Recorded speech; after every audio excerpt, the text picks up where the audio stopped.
So hello friends, शुरू करते हैं आरबीआई से।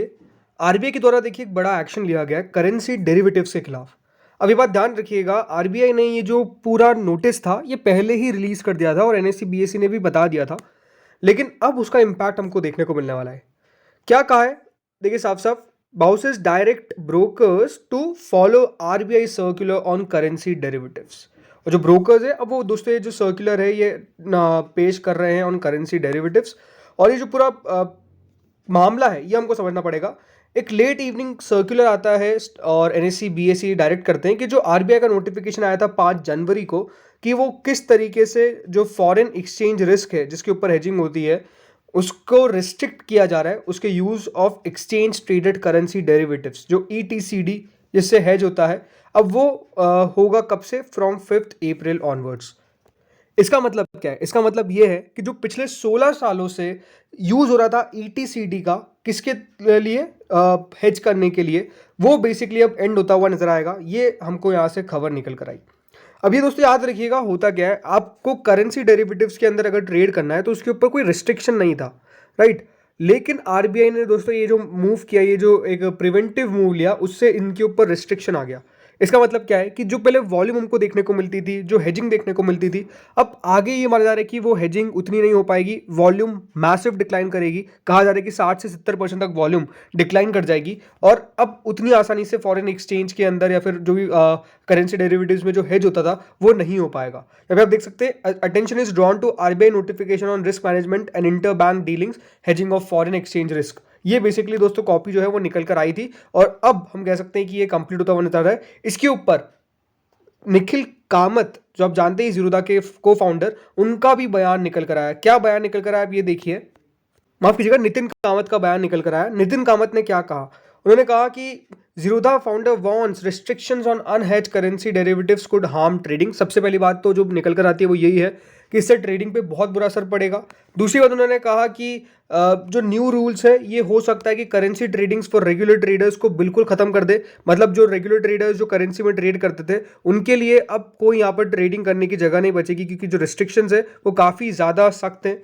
तीसरी बात उन्होंने ये भी कहा कि non compliant traders barred from new currency trades from 4 April. मतलब जो भी ट्रेडर उससे कंप्लायंस नहीं करेगा अब वो कोई भी आगे ट्रेड नहीं कर पाएगा। कंप्लायंस कैसा? देखिए, आपको पहले कोई भी जो ओवरऑल अनहेज करेंसी होती थी उसके अंदर कुछ भी आपको रखने की जरूरत नहीं थी, कोई भी अंडरलाइंग पोजीशन रखने की जरूरत नहीं थी। लेकिन अब क्या हुआ है? अब ये हुआ है कि मान लीजिए कोई ट्रेडर है, उसका एक्सपोजर है करीबन $100 मिलियन की करेंसी के अंदर, मतलब total value of the contract, actual पैसा नहीं। लेकिन पहले उनको क्या करना, अब यहाँ पे क्या करना पड़ेगा, उनको एक स्पेशल पर्सन या फिर डीलर अपॉइंट करना पड़ेगा। लेकिन उन ट्रेडर्स के लिए जिनका स्मॉलर एक्सपोजर रहता था, जो बहुत छोटे क्वांटिटी में ट्रेड करते थे, वो ट्रेड क्यों करते थे? Just to protect themselves from currency changes, right. लेकिन अब बेसिकली वो भी नहीं कर पाएंगे, क्योंकि यहाँ पे जो इनके रूल्स है ये काफ़ी स्ट्रिक्ट है। इसके ऊपर उन्होंने यही कहा है कि शायद तक ठीक है, आरबीआई ने जो भी इसके लिए मेजर लिया है वो ठीक है, बट इससे होगा क्या? इससे होगा ये कि अब कोई भी यहाँ पर जो ट्रेडिंग है वो उतनी आसानी से हमको देखने को नहीं मिल पाएगी। उन्होंने देखिए साफ साफ क्या कहा है, I have said this before, regulatory risk is by far the biggest risk for stock brokers. The RBI has its own reasons for restricting unhedged currency derivatives, but this means the death of currency derivative trading on stock exchanges by retail traders. मतलब अब कोई भी retail trader यहाँ पर trade नहीं कर पाएगा, उनका यही मानना है, क्योंकि जो नियम लाए हैं वो थोड़े से चैलेंजिंग है कोई भी रिटेल ट्रेडर के लिए। अब इसका अगर आप देखेंगे तो काफ़ी तेज़ी से ओपन इंटरेस्ट बढ़ा था। याद होगा आपको, बीच में अचानक से दोस्तों हमारा रुपये में भी अचानक से गिरावट आ गई। हो सकता है कि उसका डायरेक्ट कनेक्शन यहाँ पर हो, लेकिन ज़रूर देखिए इसका इम्पैक्ट कितना और आएगा, इसका आपको बिल्कुल नज़र रखनी है कि किस तरीके से हमारा करेंसी ट्रेड करता है, बिकॉज उसके ऊपर आपको फोकस करना है। हो सकता है देखिए आरबीआई चाहता हो कि हमारी करेंसी को हम स्ट्रॉन्ग बनाए, इसीलिए वो जो पूरा ट्रेडिंग होता था उसको रोका गया है। अब लेट्स सी आगे होता क्या है, बट ओवरऑल नो डाउट ये थोड़ा सा प्रॉब्लमेटिक दिखता है अकॉर्डिंग टू ब्रोकर्स।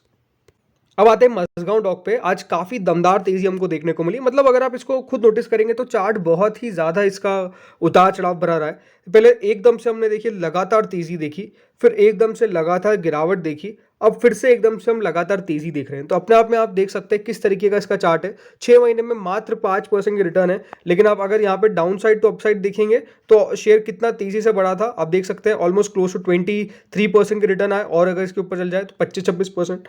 उसके बाद तेजी से उतना ही नीचे भी जाता हुआ देखने को मिला और अब फिर से रिकवर हुआ है। पिछले एक महीने में ऑलमोस्ट 6% से ज्यादा की रिटर्न हमको देखने को मिले और लास्ट 5 दिनों में तो 16-17% शेयर चल चुका है।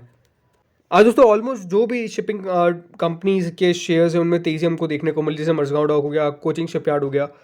क्यों तेजी हमको देखने को मिली? देखिए इसके पीछे की वजह क्या है? इसके पीछे की वजह है जो इंडिपेंडेंट मार्केट एक्सपर्ट है उनका ये मानना है कि बज़ है शिपिंग स्पेस के अंदर।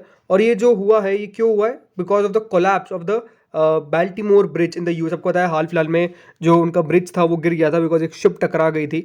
और उसके कारण यहाँ पर माना जा रहा है कि जो डिसरप्शन हुआ है इससे फ्रेट चार्जेस ऊपर जाएंगे और इसका फायदा शिपिंग कंपनीज को होता हुआ नजर आएगा। इसीलिए जो सारे शेयर्स है ये भी आपको चलते हुए देखने को मिल रहे हैं। जो बाल्टीमोर का शिपिंग चैनल है वो ब्लॉक हो गया है क्योंकि फुली लोडेड कंटेनर शिप जो है उसने अपना पावर जो भी है खो दिया था और उसके कारण वो टकरा गया था ब्रिज से और ब्रिज भी पूरा गिर गया था। तो इसीलिए उसके कारण हम कह सकते हैं यहाँ पर जो पूरा दिक्कत आया उससे पूरा एक ब्लॉकेज हमको देखने को मिल गया है। और जिसके कारण दोस्तों जो शिपिंग के चार्जेस है, जो फ्रेट के चार्जेस है वो बेसिकली बढ़ चुके हैं। और ये सीधा सीधा जो इम्पैक्ट है वो आपको इन कंपनीज पे आता हुआ देखने को मिलेगा, इनको फायदा मिलेगा।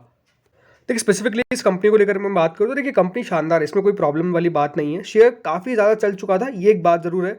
अब अगर आप देखेंगे तो 28 की पी पे अवेलेबल है, बट मेरे हिसाब से देखिए कंपनी बढ़िया है। अगर आपका विचार है इसको लंबी अवधि के लिए रखने का तो ये अपने आप में बढ़िया कंपनी है। ये हमेशा बात ध्यान रखिए, जब शेयर इतना चल जाएगा तो उसके बाद थोड़ा सा पॉज करेगा ही। अभी एक्जैक्टली मुझे ऐसा लगता है कि एक पॉज हमको देखने को मिल रहा है। हाँ, एक ऊपर में रेंज है जो दोस्तों बैठती है करीबन अराउंड यहाँ पर जो है 2300-2400 रुपये के आसपास। इसका वन ऑफ तो का याद रखिएगा करीबन 2500 का है, 2492।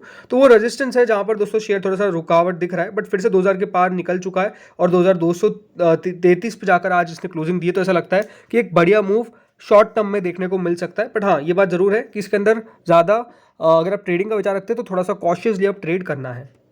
नेक्स्ट दोस्तों जो स्टॉक है जो कल फोकस में रह सकता है वो है टाटा मोटर्स। करीबन आज 1009 रुपये पे क्लोजिंग आई, 5 रुपये शेयर चलता हुआ नजर आया। पिछले 5 दिनों में शेयर में रिकवरी अच्छी आई है। पिछले 1 महीने में स्टॉक 2% चला है और अपने आप में कह सकते हैं निफ्टी का पसंदीदा स्टॉक रहा है क्योंकि सबसे ज़्यादा रिटर्न्स इसने डिलीवर करें। अकेले एकमात्र स्टॉक था जो डबल हुआ था पिछले साल। लेकिन अब क्या खबर निकल कर आई है? खबर ये है कि टेस्ला दोस्तों यहाँ पर शुरुआत कर दी उन्होंने scout for sites for a propose $2 billion to $3 billion electric car plant. जी हाँ, जो एक रिपोर्ट छपी दोस्तों फाइनेंशियल टाइम्स में उसके हिसाब से टेस्ला ने शुरुआत कर दी है कि वो किस तरीके से अपने प्लांट यहाँ पर एस्टेब्लिश कर सके। इसके लिए 2-3 स्टेज भी देखिए उनके द्वारा हम कह सकते हैं शॉर्ट लिस्ट किए गए। लेकिन ये जो प्लांट है जैसे मैंने बताया $2 बिलियन से $3 बिलियन तक का आपको रहता हुआ नजर आ सकता है, इस प्रकार की एक्सपेक्टेशन है। अब यहाँ पर देख सकते हैं जो ईवी मेकर है उन्होंने अपनी टीम भेजी है अप्रैल के अंदर ताकि वो साइट्स को स्टडी कर सके। इसके अंदर जो स्टेट सबसे टॉप में निकल कर आ रहे हैं वो है महाराष्ट्र, गुजरात और तमिलनाडु, ताकि यहाँ पर अपना जो प्लांट है वो लगा सके। अब नो डाउट देखिए आपको पता ही है, मैंने आपको पहले बता रखा है कि टाटा मोटर्स अभी इस पूरे ईवी स्पेस के अंदर आप कह सकते हैं लीडर है, राइट। सबसे ज़्यादा देखिए उनके पास ही मार्केट शेयर है। लेकिन जिस तरीके से दोस्तों सरकार ने यहाँ पे अपनी गाइडलाइंस को और ज़्यादा हम कह सकते हैं लीन किया है उन फॉरेन कंपनीज के लिए, इससे सीधा सीधा जो नुकसान है वो किनको होता हुआ नजर आएगा, जो देखिए ऑलरेडी लीडर थे। इसीलिए दोस्तों यहाँ पर जो शेयर्स है इन सब के ऊपर फोकस रखना है। वैसे देखिए मैं आपको एक बात साफ कह सकता हूँ कि ये कंपनीज आएंगी, इनको टाइम लगेगा एस्टेब्लिश होने में, तब तक टाटा मोटर्स और आगे जा सकता है। बट नो डाउट देखिए एक कंपटीशन है, एक थ्रेट है जिसको हमको देखना जरूरी है और वो डेफिनेटली थ्रेट दिखता है। अभी शॉर्ट टर्म में बहुत ज़्यादा यहाँ पर मेरे हिसाब से देखिए उतार चढ़ाव अगर होता है कोई बहुत बड़ी बात नहीं है। लेकिन हाँ, अभी भी लंबी अवधि में अगर आप प्रेफर्ड पिक पूछेंगे ईवी के अंदर तो टाटा मोटर्स डेफिनेटली सबसे टॉप पे निकल कर आएगा। क्यों? बिकॉज मार्केट शेयर के हिसाब से उनके पास जिस तरीके का पोर्टफोलियो है पूरे ईवी का, आई थिंक अभी इंडिया में उनको कोई कंपटीशन उतना नहीं दे पा रहा है। अब ये देखना हमको यही है कि किस तरीके से टेस्ला कंपटीशन देता हुआ नजर आएगा। वैसे शेयर में एक बात अगर आप देखेंगे साफ बात तो नो डाउट देखिए स्टॉक में क्या शानदार पैटर्न क्रिएट है, लगातार तेजी हमको देखने को मिल रही है, लगातार शेयर ऊपर जा रहा है। इसका ऑलमोस्ट जो हाई लगा है वो 1065 का लगा है और ये बात साफ है कि देखिए स्टॉक के अंदर एक अच्छा खासा मूव हमको देखने को मिला है। थोड़ा सा भी मुनाफा वसूली जरूर आई है, शेयर 1000 रुपये के नीचे भी गया था बट फिर से 1000 रुपये के पार हो चुका है। अब लेट्स सी क्या होता है स्टॉक के अंदर। बट हाँ, ये खबर जरूर निकल कर आई है। आज कुछ चाइना से भी पॉजिटिव न्यूज़ निकल कर आई थी टाटा मोटर्स पे, जिसके कारण दोस्तों शेयर फिर चल गया था। बिकॉज आज अगर आप ऑटो स्पेस पे देखेंगे तो ऐसे कुछ खास बड़ा मूव देखने को नहीं मिला, गिरावट थी, बट टाटा मोटर्स तब भी प्लस में बंद हुआ है। अगली खबर है दोस्तों क्यूपिट पे। क्यूपिट जिनको नहीं पता है दोस्तों, कल इसकी बोनस का एक्स डेट है। जी हाँ, 1:1 बोनस कंपनी ने अनाउंस किया था और कल इसके बोनस का एक्स डेट है। तो इसका मतलब ये है कि कल क्यूपिट में आपको अगर गिरावट देखने को मिले तो इसका मतलब ये नहीं है कि शेयर में कोई बड़ा कुछ हो चुका है। बेसिकली शेयर की प्राइस में एडजस्टमेंट हमको देखने को मिलेगा। 2332 पे अगर हम मान लेते हैं लेट्स क्लोजिंग प्राइस, तो दोस्तों इसके हिसाब से डिवाइड कर लीजिएगा 2 से। मतलब शेयर का प्राइस कल आपको आधा होता हुआ देखने को मिलेगा, तो 50% आपको नीचे ट्रेड करता हुआ नजर आएगा। बट क्यों? बिकॉज इसका बोनस हो चुका है, इसलिए। तो दोस्तों इस वीडियो में इतना ही था। होपफुल आपको वीडियो बढ़िया लगा होगा। अगर लगा तो लाइक कर देना, चैनल से पहली बार जुड़े सब्सक्राइब कर देना। Thank you friends for watching this video.